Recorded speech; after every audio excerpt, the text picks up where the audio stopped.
Hello and welcome to the A&P. I am Alex Johansson and my co-host Patrick McCallum. Patrick, Hello, everyone. How are you getting on?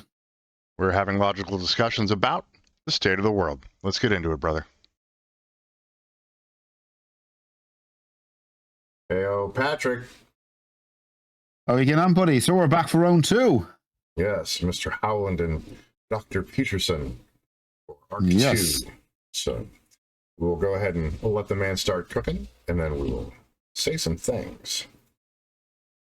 You could, like, you're always making assumptions that they're simply going to sort of, prejudice the conclusions that you're going to. Yeah. So we have to live in this Right, a confirmation bias problem. Okay, here we go. space. Yeah. And Strauss's claim, which I really think is great, is that the tension between Athens and Jerusalem is the coiled spring of the greatness of the West, that we have to understand that. Right. Oh, yeah, But now what I've come to understand, this is a kind of moderation, right? Like, because if you say, no, reason's it, anything that's not rational, you got some kind of positivism or whatever, you're going to go straight to that man-God thing, right? Yeah. You're going to go straight to that totalitarian. Yeah. The train's going to stop at the death camp, basically. Yeah. But if you also say, no, there's no which is one more thing I just want to say about my book on Plato and the Talmud. I've already suggested that Socratic philosophizing begins with this revelation at Delphi, which Socrates takes seriously. Yeah. Who is Socrates? What is wisdom? But he's convinced that there must be an answer because the God can't speak falsely. The rabbis, there's a great... So that's an interesting point there. So it has to do with brute facts. And if you take a faith thing as a brute fact, it's going to cause issues with your reason. Right? But if you're only using reason, you're also going to have a problem. Right? Yes. I think we've all struggled with that balance in our personal lives as well, trying to balance both those sides, reason and faith. Even if it's just a hope that humans are good and we will be doing good and right things, even if it isn't so much religious, but just a hope that mankind is good. And then you see things and you're like, I don't know. I don't know about the goodness of mankind. I think what people don't understand is good can't exist without evil. Well, with no balance, then there's no understanding, right? Yes, there always is going to be some form of evil in the world. We all have to kind of accept that people are going to do bad things to each other going forward. That's just the nature of who and what we are. But the obverse of that, if there isn't a human to observe it, right? Was it an evil thing? Yes. Right. So there has to be a perceiver first, and then a decision on if something is right and good or wrong and hurtful. So yes, exactly. A book called Rational Rabbis by a guy named Menachem Fish. And believe it or not, he talks about the rabbis of the Talmud. The first 40 pages is about Karl Popper's theory of falsification in science, which is a great, humble theory, right? It's that we can't prove laws like the law of gravity. We can only falsify them. We can conduct experiments that if they turn out a certain way, will falsify the formulation of the law of gravity. Look for new forms of our ignorance. Right. So then this guy argues that the rabbis are rational, and they are, in a sense. They're playing the Socratic game of rationality within the horizon of revelation. Oh. So they start with the Torah. Okay, I think we know enough about both psychology and neuroscience now to move that from the domain of philosophical theory to the domain of established fact. Because one of the things that people who've studied perception and emotion have come to conclude is that, I asked Carl Friston, who's the world's most cited neuroscientist, by the way, I asked him, is every object perception a micro-narrative?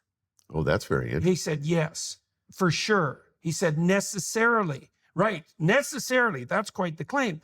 Because what we've come to understand is that there's no object perception independent of motivational frame. And the description of a motivational frame is a narrative.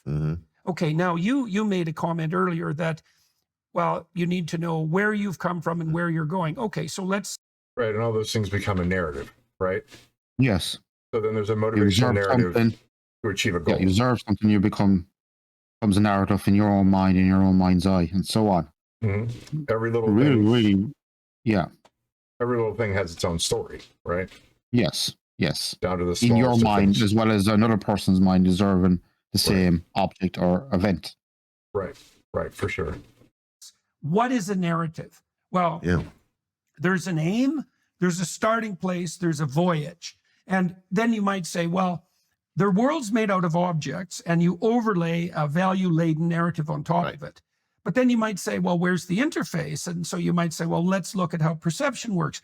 What do we see as objects? Well, we do not see what the Enlightenment mind conceptualized as the object when we see an object. That's not right.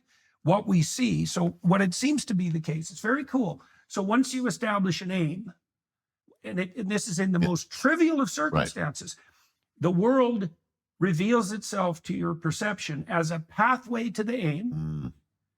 Right. So I achieve a goal, even if it's to go downstairs to get some water. You formulate a plan to do it, and then once you form the plan, you execute the plan. As fast as it might be, I want water. I get up out of the chair. I go. Right. Or it might be, there might be a cat in the way or something. Like we take into account all the things that might happen. All the different variables on our way to get the water, as you would say. Right. To make sure that we're going to get the water, because that's the goal. So that it's a small goal. It might only be 5 meters. It might be 35 meters. But between here and there's a thing, and we're going to have to negotiate the water. Right. Yes. And also later on, when he gets to the bigger picture of a state trying to get to a goal. Right. On all the different ways it has to kind of navigate the obstacles to get to that goal is where you get the nuances of different governments. Right. Right. And then you have a utopian version that is going to force lots of issues because of all the regulation and control that has to be administered to ensure that actual equity exists, but there isn't any such thing as actual equity because we're not all equal. We all start at a different spot and end at a different spot. So that causes huge issues, right? So, massive issues. And that's where people and states are struggling at the moment. They all want the best for their people, but how do they go about it without slipping into one extreme or the other? Well, but the other thing with that is you have to assume the state is a good faith actor as well. Maybe the state doesn't necessarily want that once they have the reins of power. And if they have a massive range of control, then they can pretty much do whatever it is they want to do. Lots of fascist governments and things in the past and totalitarian systems have ended up that way. Yes, and even democratic governments can very easily slip into that. Yes. We're trying to do a good thing, but they're trying to do the good thing. They end up going down the road where it's a law of unintended consequences. I bring in a law to protect X, but now it's going to damage Y and another set and so on and so on. As I said, the problem is a lot of countries at the moment are struggling with the idea of trying to do good, but in the struggle to do good, they're causing a lot of evil on another end of the spectrum. Right. And you end up with lots of things where there are laws, but then there are regulatory agencies that make rules that function like laws that the people didn't want in the first place, right? Exactly. Again, we're trying to protect X and we end up destroying Y. Exactly. And that's what I would take. You can see what's happening in the UK at the moment. They brought in a law for hate speech, which sounds wonderful on paper. But now they're suffering the consequences of a law brought in on good intentions, but now being used as a sledgehammer. Well, so I remember what I said to you when that law was coming in, that bad laws always lead to bad outcomes. Right. Well, it's the same thing Peterson here, Dr. Peterson was talking about with Bill C-16 in Canada, where there's an Ottawa Human Rights Commission that says that if you say a thing that hurts someone's feelings, there's a fine. And associated with that fine could be jail time, which means your speech is regulated at gunpoint. It removes free speech completely. Because from anybody's perception, they could say, my feeling is hurt. And since my feeling is hurt, you will suffer. It means you can't have a real conversation about anything. Yeah, and Peterson has talked about that before, where necessarily on paper it's a good, honourable law, but in reality, it ends up curtailing other people's rights. Yes, it's where governments are struggling to do the right thing, end up doing the wrong thing. Well, and then you end up having then they struggle to roll back the bad thing that they've done. Right. Well, and then it ends up being a use of force issue. So they will use force to enact the thing. So, and the problem is when a state starts using force to double down on a bad thing, it ends up that the state doesn't, or the government doesn't last too long. Nope, absolutely not. All right, here we go. Okay, as a set of obstacles, that's produces negative emotion. A set of facilitators or tools, that produces positive emotion. And so, and that's with every glance you take, because every glance specifies an aim for action, right? Because otherwise, why look? Okay, so aim pathway, right? So that might be the straight and narrow pathway uphill, for example. Right. Tools and obstacles. Okay, Gotcha. positive emotion, negative. On the social front, friends and foes, same thing. Almost everything is defaults to the realm of the irrelevant, right? Because if I specify an aim, most things are now irrelevant. So your aim makes most of the world irrelevant. Some things stand out as phenomena. The phenomena that stand out are tools and obstacles, or friends and foes. There's also, and I just figured this out this year, there's also agents of magical transformation in narratives. They change your aim. So imagine that every aim brings a set of constraints and rules. So that's like the metaphysics of the aim, the rules. But if you switch the aim, the metaphysics change, and that's a magical shift. And if someone comes along whose aim is... Yeah, anytime there's a change in direction, and he's right, at a glance, something might change, or the obstacle in your way requires a different tool. So you have to employ that tool, and employing that tool to overcome the obstacle, then you've changed your goal set, right? Yeah, exactly. And when you'll get back later on to the idea of states, when they're trying to overcome different obstacles, they deploy different tools, which can also completely change their initial outcome that they were trying to achieve. Right. The outcome completely changes. It's like going to get the water and then somebody rings your doorbell and you're like, oh, I got to go get that. Right. Because that changes the aim completely. So here we go. Yeah. And then after you deal with that, something else might come up and you might forget completely about the water. Right.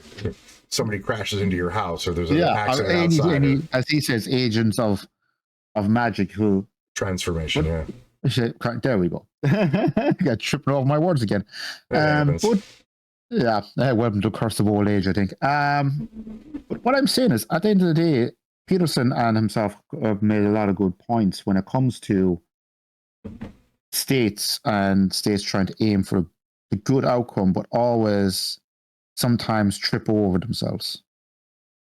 Well, they seem to do that a lot. And it's because there's a lot of conflicting concepts of how to achieve the goal. Yes.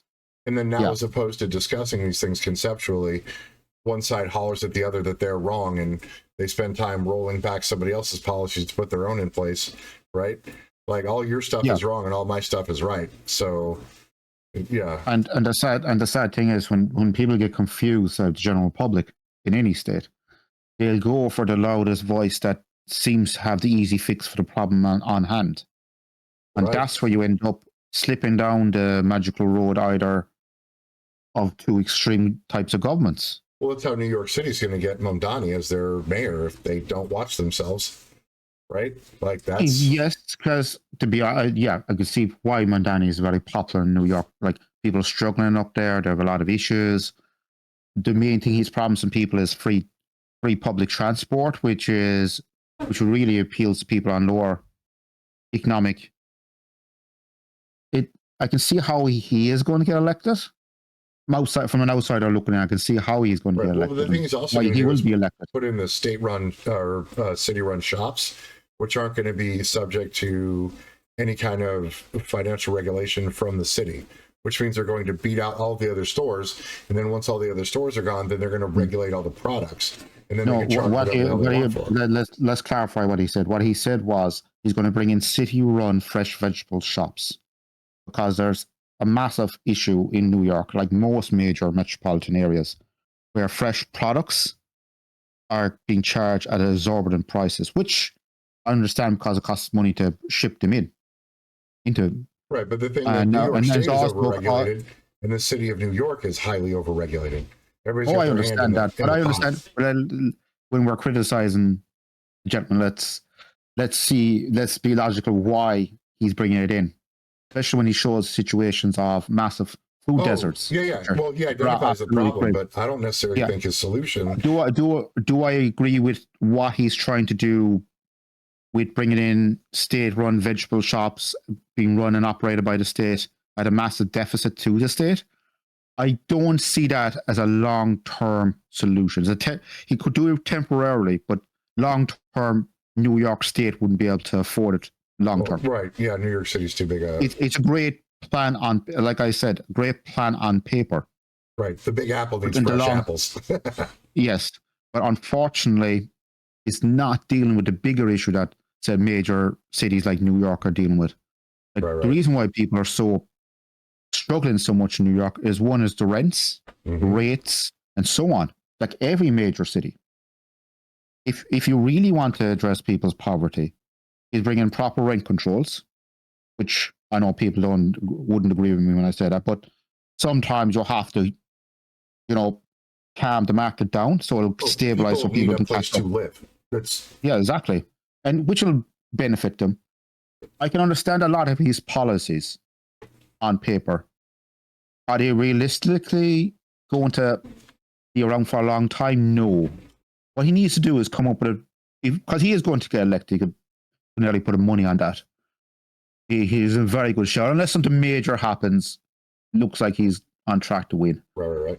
I know it's not very popular in the United States to say that he's going to win, but he is. You could see it by every metric he's going to win. Yeah, the polls are on his side, 100%. Yeah. Yes, the polls are on his side. I can understand why, as I say, I can understand why people in New York are going to vote for him because he comes up with a really decent plan to fix all their problems. Is it a long-term plan? As I said, no. But it will fix the immediate issues of New York. Right, but he's touting it as the solution that will deal with all of the issues, Yes, and that doesn't feel. I think that's what people are looking. Unfortunately, people are falling into that trap now at the moment, all around the world, where they're voting in people with fantastic solutions, but they don't realize that these fantastic solutions come at a price. Right, the implementation is going to be pretty damn painful, and the outcome on the other end if they don't come up with an actual sustainable solution. I think it'll be very, very painful for rich New Yorkers. I can see that. And will they stay around? They'll probably find alternative living arrangements by the sounds of it. For sure. Like as I said, is it a short-term plan? Yes. Is it going to be long-term? No. It won't last long-term. They can't. All right, let's have them get back to work. For stages higher than yours, we'll say, then they appear truly magical. But the reason I'm making this case is like, and there is, I think we're at the end of the Enlightenment, and I think it died like Nietzsche claimed Christianity died at its own hand, because it turns out that there is no level at which what we see are dead objects. Yes. Not at any level of perception whatsoever. Yes. Every object is actually, you cannot dissociate value from object in perception. Yes. It's not possible. Yeah. In fact, if anything, it's tilted towards value and not object. And there's another terrible plague for the Enlightenment types as well, who think the world is a place of objects, is that, well, there's an infinite number of objects because, well, so then which objects? Right. Which objects? That's a terrible question, because as soon as you say that, you have to prioritize. Well, there's no difference between priority and value.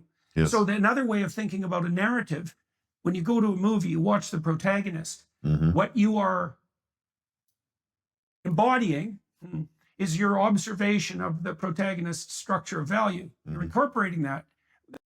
Right, and that's how we view other people. And if they don't have our value system, then we don't correlate or relate. Right? We can't assume that they're a good faith actor because they're so wildly different in perception from us for some reason, or we think their decisions are bad, or it might be that they are causing harm and they're doing it intentionally. Yes, and I think more so in this world at the moment where people are so divided that they're trying to find a niche in their own tribe, as you say, shared values. And that shared value becomes finding fault in another entity, right? Yes. Those across the aisle for whatever reason, as opposed to and trying to find common ground. Right, for sure. Yeah, you even see it with saying like, so say Ireland, for instance, or any G7 country or a G20 country, where you could say right and left. Like the only thing a lot of right and left have in a lot of countries is the fact that they're citizens of that country.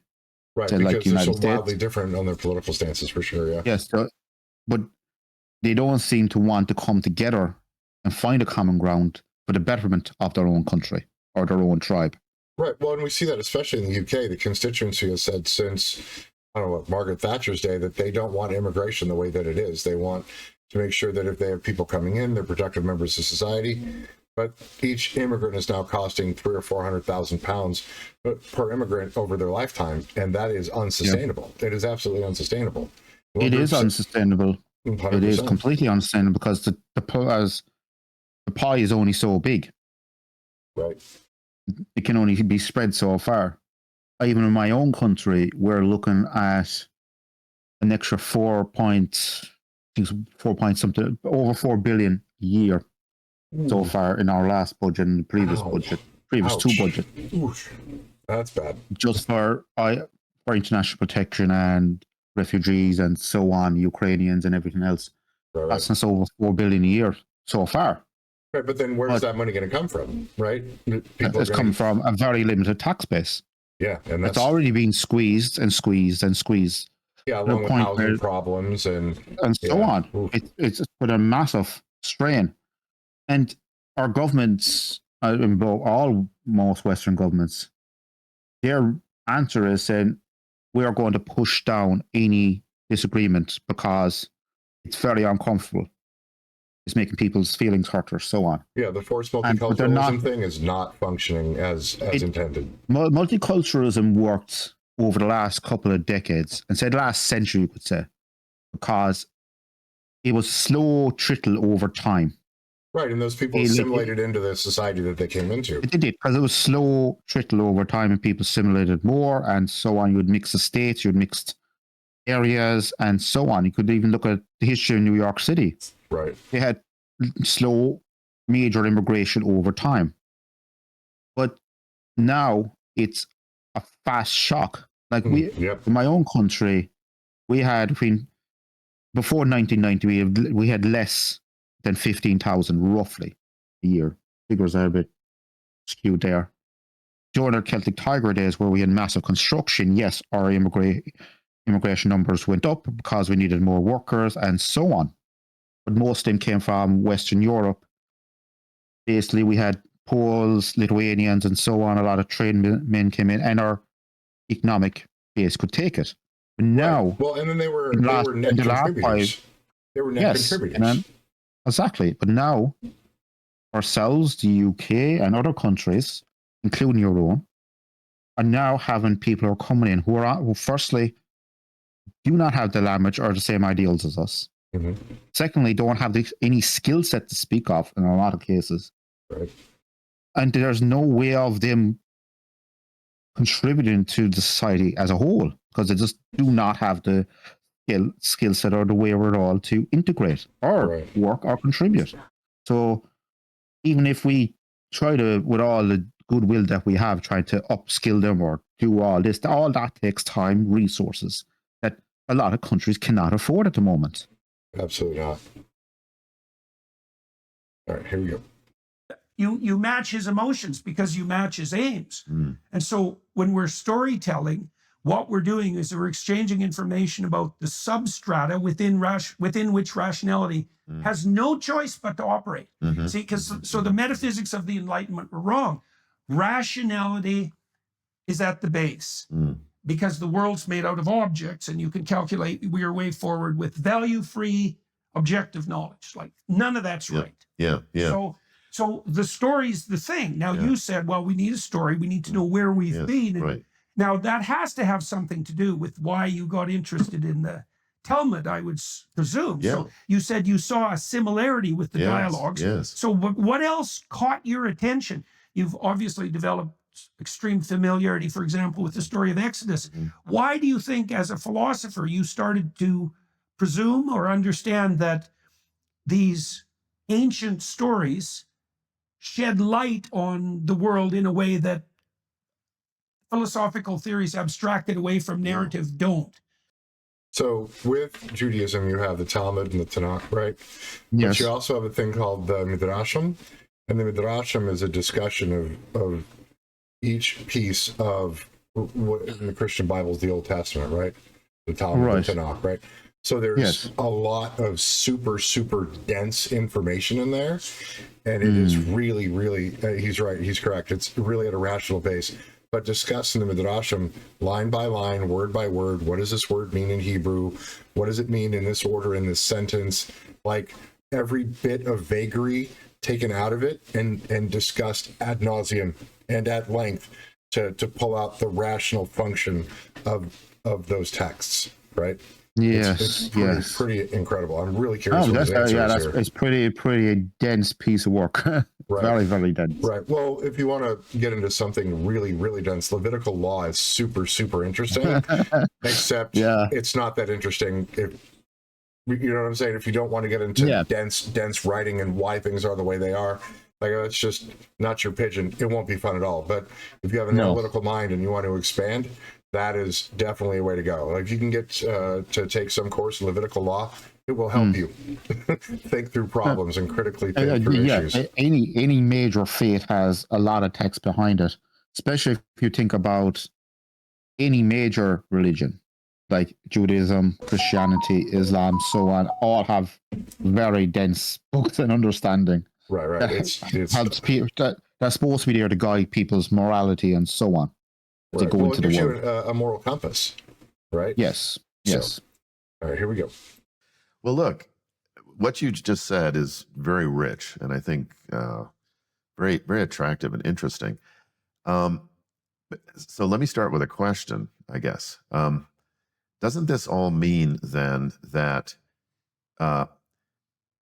we have to find the proper aim? And if we find the proper aim, then our questions are going to be helpful and productive to us as human beings. So let's go back to the very first commandment. This is why. So productive questions are how you actually have good dialogue, right? Yes. If you ask productive questions, you can optimize your decision-making tree. You can make better decisions. And if you're a government, you make better decisions for the health and freedom of your people to give them the best way forward. Yes, and unfortunately, with a lot of the governments, they're always asking themselves questions: how do we keep everyone happy? How do we keep everyone happy and safe and productive? The answer is you cannot keep everyone happy. Right. You can't. Correct.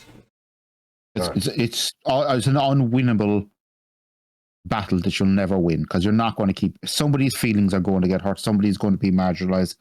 That's just the nature of the world. You can't wrap everyone in cotton wool and try to protect everyone. So we can, as best we can, get equality of opportunity, but forced equity is never going to be the right decision. Yes, if you're trying to force equality or force equity or force anything upon your society, you marginalize another section of your society. That's just the nature of what's going to happen. Somebody is going to get marginalized along the way when you're trying to regulate human nature or human experiences. Or human behavior, for the most part. Yes. I mean, unless they're egregious violations of social mores, generally speaking, I think it's a better idea to just leave people alone. Just leave them alone. Yeah, for the most part, I can understand where you have to step in every now and again as a state. But for the most part, people are pretty good at regulating their own industries and their own levels in a lot of cases. Okay, you'll have, as you say, you'll have people who act wildly outside the norm, that you have to step in, you have to deal with them. But for the most part, most people are pretty screwed on. Right. So, and provided that you prevent monopolies, that seems to be one of the big ones. I'm the only one that produces X thing, and you have to pay the price. Yes, and now it's necessary, that kind of thing. You know. Yes, I understand why government step in to regulate the marketplace. That makes perfect sense. And people, no, I don't think anyone will argue that. Sometimes a government has to step into the business market and say, stop doing what you're doing, or we're going to just slap you down. Right. And that's in creating competition, you create better pricing, you create better everything. Yes, but the problem is when you come to an industry and taking electricity, for instance, we can all agree that electrical companies, yes, are supposed to be operating against each other, but in reality, there's very little difference in price and choice. Company A and Company B. Yeah, that's right. They're all pretty much in bed together. And every now and again, the governments should step in and deal with those type of monopolies and say, this is how much the maximum level you should charge. Well, yeah, but I there's do agree with dynamic that. pricing now, so they're selling things for what they can sell them for, as opposed to saying it's Yes. X amount of euros to create the product, and I'll charge you a little bit more to make sure that my company can continue to exist and give my workers decent value for their job, right? But they're Exactly. way overpricing it, and all that stuff goes back to the board of directors, and they just And so filter on. and take. You could Yeah. even, I'm thinking of the electrical market in the UK and Ireland. We're very, very similar, where the price of coal, gas, and so on has dropped down to really low levels, lowest have been for the last couple of years. But the price of electricity unit per unit has increased every 5 to 6 months. But it's the on same board thing scale. here. It's disgusting. Exactly. A couple The years price of back- the price of the widget has dropped, but the price of the product has increased because there's no real regulation there as such. Right. A few years ago, from 1 June to the next following June, the cost of my electricity doubled. And the electrical company told me, yeah, it sucks to suck. You're going to pay that. You want You're going to electricity? pay it anyway. Yeah. You have no choice. I can't go to another vendor either.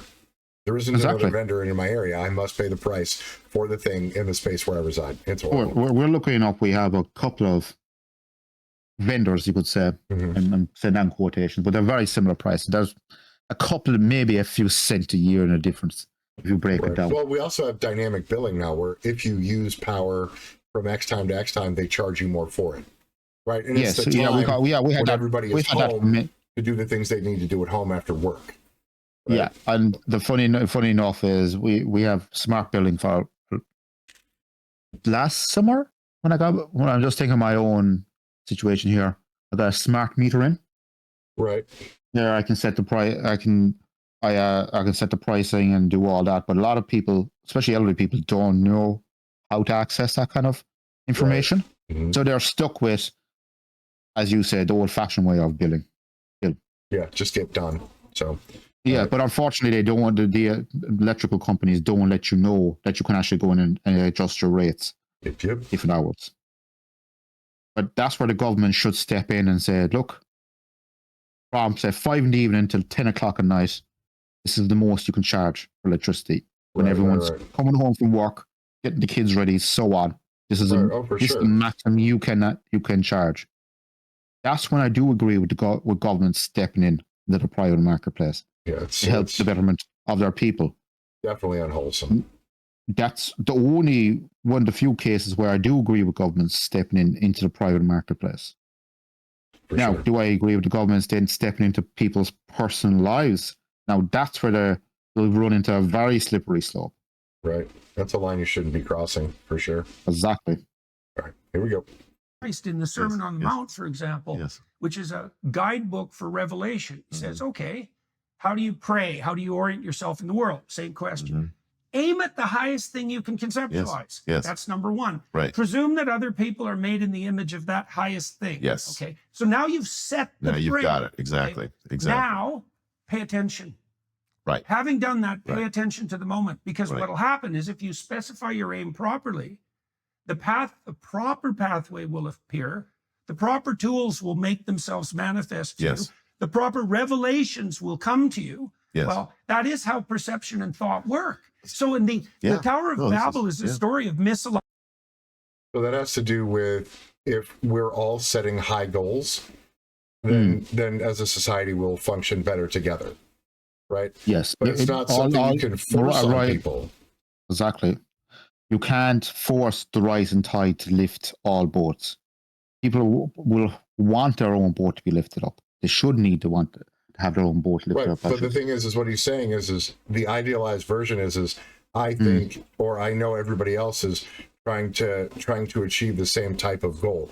It's a cross-cultural thing where everybody, Yes. I'm assuming, is going to be the best faith actor that they can in the space. But since people take advantage of that, that's just more obstacles that require different tools. Right? Yeah, and unfortunately, a lot of people are bad faith actors, you could say. Even if you look at society as a cross section, you'll have people who are constantly trying to better themselves. They go to the gym, they go to education, they get a job, they get a house, get a family, and so on. But you also, at the other section, have the more extreme of society where men and women are just comfortable in their own little rut, don't want to get ahead, and just want to drag everyone back down to they're the crabs in the crabs in the bucket and pull all the other crabs lobster down. in the pot. Yep, that's what my dad said. The lobster's in the pot. Yep. Yeah, but it's like I read quite a lot of Peterson over the years, but he's right. We all think that people are aiming to be better versions of themselves, but a lot of times people are not. Sometimes they're not. Yeah, all you can do is hope that is the thing that's taking place. Yes. Right. Yes. And then in that hope, maybe we can guide other people to doing the thing. Right. Yeah. So it's leadership by example cross-culturally, but people don't want to do that. What they want to do is get their own bag, and everybody else can just take it. Like, no, I'm going to win, you're going to lose. Right. In a situation where everybody could win, or most people could win, but you're not going to let them. Yeah, and that's what a lot of countries are struggling with at the moment, especially Western countries at the moment, because people want to get ahead, but they don't see a path forward. In some cases, not that they don't see a path forward, but they'll block somebody else's path. Because misery will always seek company. Obviously, that's just the nature of the world. Yeah, and I know that's what happens all the time. You'll always see it when. In Peterson's, he said, look at the friends you're hanging around with, and I guarantee you, your wages will be within the same bracket as theirs. Yes. And that was quite a revelation when I saw that, right? Yeah. You end up hanging out with functionally what is your social caste, which is dictated by financial return and how good of a producer you are. The better a producer you are, the higher your caste, right? Because in a meritocratic society, you will go to the space where you're going to succeed, and then those are the people that are going to be around you, right? Yes, you are who you hang around with, as they say, Lango. Right. And the sad thing is, if they see one of the lobsters or one of the people within that circle suddenly get a promotion and they're on double their wages all of a sudden. Yes. Then they'll see a bigger turnaround in their friend group where, for sure. Where people get really jealous real quick. Oh, I always knew such and such was this type of person.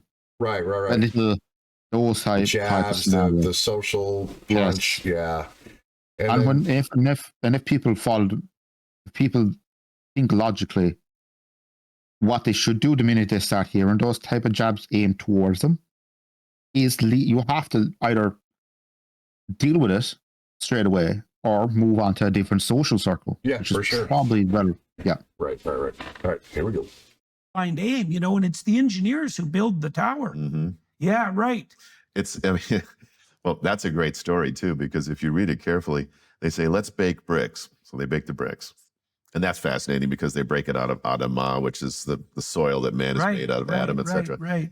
And then they say, let's make a tower. Now, this may be overinterpreting, but first we'll develop the bricks, and then we'll figure out what to do with them. Like the technological thing comes before. It actually reminds me of like the CIA discovers LSD. I mean, they don't discover it, but they're like, we got LSD. So now their question is, what can we do with it?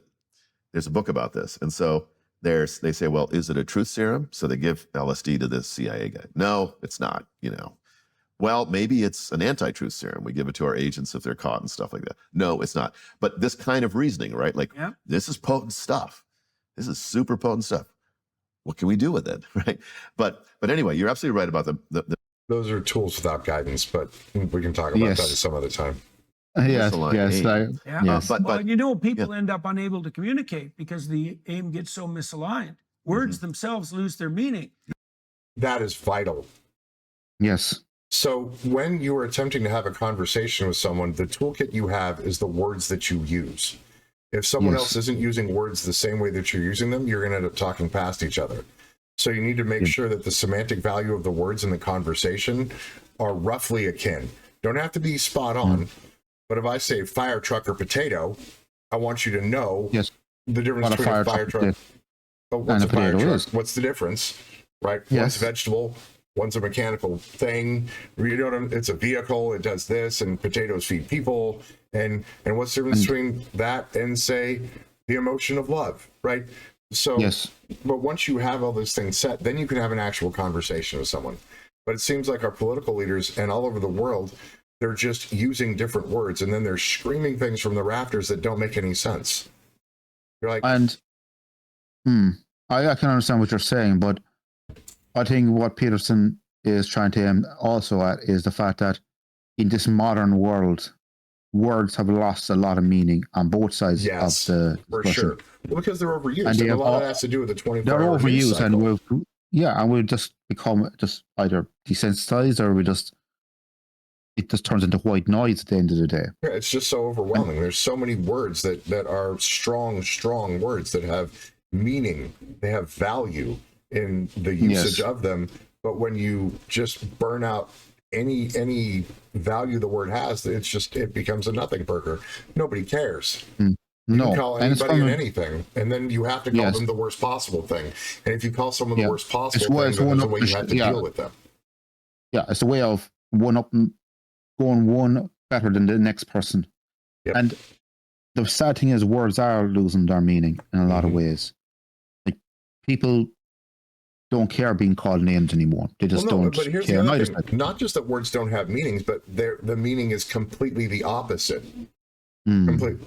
So there's some idioms, like back in the day, if you were to say, well, that's sick. Well, that means it's unhealthy, right? But if somebody's like, yo, man, that's sick, that means it's really good, right? Yes. But you understand just by inflection what it is, right? Yeah, we understand that language also evolves over time. Right. Words evolve over time, but the way we're discussing words with each other now, all over the world, the meanings have been jumbled around or misinterpreted or just misused. That they've lost all their meaning. Or it's actually used to veil a different thing completely. Exactly. Or another person, another group, and so on. And that's the saddest part about about our modern world at the moment. There's no venue for people to sit down and discuss ideas properly anymore. Right. Well, and we talked about the 24-hour news cycle earlier today before we were preparing for the show, and it was with a 24-hour news cycle, like Chicken Little said, the sky's got to be falling all the time, or we don't get clicks, we don't get views, we don't get likes. Yeah. Our ratings are down, like, and you and I are in this space, and we're trying to put our voice out here, and we're trying not to be hysterical, right? We're trying to effectively communicate, and we don't want to be like, oh my God, Patrick, what's going on? And you're like, what's going on? The sky is falling. Exactly. Come on. You know what I'm saying? I say that with quite a lot of people in this space, that there's always the sky falling, or even is just historically. If you and I say something reasonable, we get some amount of views. There are people that want to hear lucid thought. Oh, but if we say wild things, more clicks, more likes, right? But the consequences. And I understand it. And sometimes when you do look at headlines, you do have an emotional effect on you. And we do have powerful words to say about a lot of subjects. Right. But at the end of the day, we're not going to also take a headline and twist it to fit a certain narrative. Right, I remember there was a big post going on for a long time that 7 members of the ADF in Germany died before election. AFD, but yeah. AFD, there we go. Died before election. Mm-hmm. Very powerful headline. So everyone around the world jumped on that headline saying this is a conspiracy against them. When you read deeper, in the same election cycle, 70 plus people died in the same election cycle. Yeah, from all different parts. 17 or 18, but it was from like local council, TDs. Local councils and so on. And when you broke down the real numbers and facts, there was members from every party died. Yes. From age and so on, traffic accidents. Well, they were natural, right? But to assign that value to it was very strange. But that's what happens in news cycles these days. They take a small fact and twist it into a bigger narrative. Right. That's why I'm always saying to young people, before you read the headline, or even after you read the headline, I should say, look at the full story. Right. So according to the actuarial tables, it functioned like any normal set of time with people passing away. Is what it looks like. It doesn't look like there's a lot of foul play. We're watching that German reporter who was telling us about that, the one with the Ukrainian wife. And he had a lot of really good things to say. And he was like, look, don't misassign value, right? Don't do that. So here's the reality of it. You know what I'm saying? We might go over a video like that, but I don't know that we will, since it's as I said, like ourselves, the news cycle moves on, but that's why it's always very careful with words. And I think journalists also have a responsibility, either whatever side they're on, to report in good faith. Right, much like that young fellow we talked about in one of our first episodes, who went wildly off base, and all we could find is AI functioned pieces that he wrote, and we're like, that's not right. Like, that lacks responsibility, you know? Yeah, and you could see it. I don't know. Yeah, it was something like that. That's a while ago. Yeah. When we get to a certain age, you do forget things, ladies and gentlemen. Hey, but, I resemble that remark. All right, let's let them finish cooking here so we can close this thing out. Yes. And that's a reference to exactly what we're describing, is that if you mess up the underlying narrative substrate enough, rationality becomes impossible, partly because words don't mean the same thing to different people. Well, that's true. Right. Yes. Well, we can see that now. But, I mean, and so what you said about the Sermon on the Mount is anticipated by God in the very first commandment. I am the Lord thy God, thou shalt have no other gods beside me. Right, exactly. Now, what's interesting is that... Wow. Pretty intense. Wow. As I said, one thing about Peterson, even his clips are very intense, well thought out. Yeah. And I always recommend Peterson to young people, even no matter what side they're on. Even if you don't believe a thing he's saying, at least it'll spurn some even thought. if you don't have faith, a lot of these ideals you should take on board and put into your tool set of the understanding of the world. Perfect. All right. For Patrick McCallum, I am Alex Johansson. Subscribe, like, click the bell, do all the things, help us beat the algorithm. Okay, my cat. Like, got right at me. I was like, oh. So, anywho, like, ring the bell, do the things, help us beat the algorithm. We are out.